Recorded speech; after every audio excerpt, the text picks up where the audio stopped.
All right, let's multiply these two radical expressions and then simplify them. All right, we always want to simplify. It's kind of just implied. Once you multiply something, simplify it. Kind of like with fractions. Now we're going to get to with radicals. So I have coefficients out in front. I have radicand here, 7t, radicand here, 14t squared.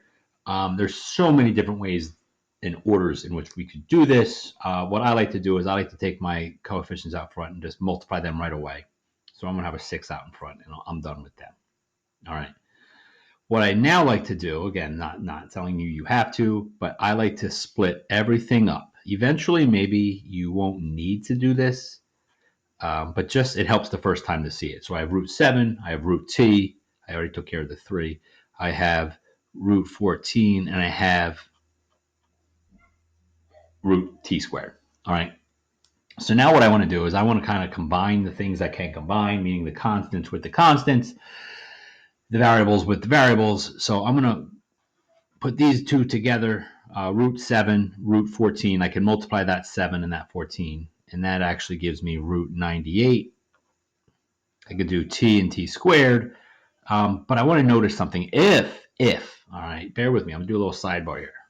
If I were to do t and t squared, I would get root t cubed. To find root t cubed, I would then need to do the largest perfect square factor under 3, which would be 2, and then t.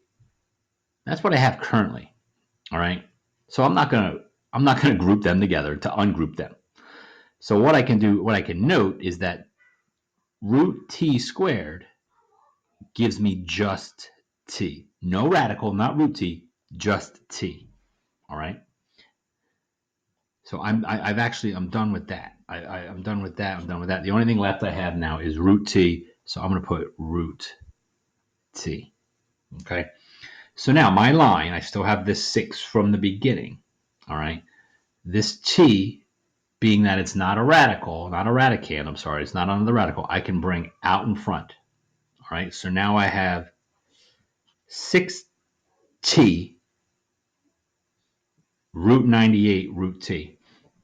Now that I have a constant of root 98, I want to see, are there any perfect square factors? All right.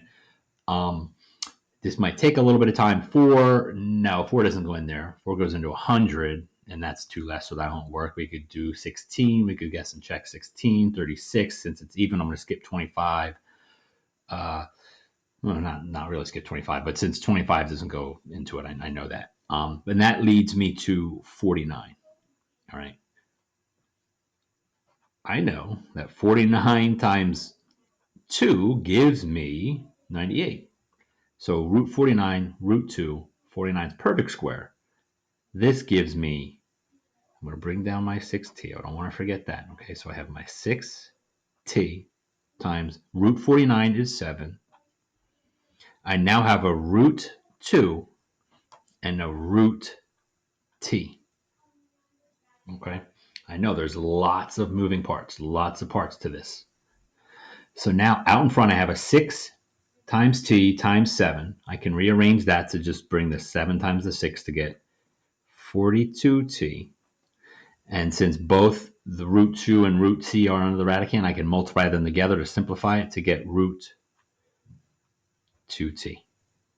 All right.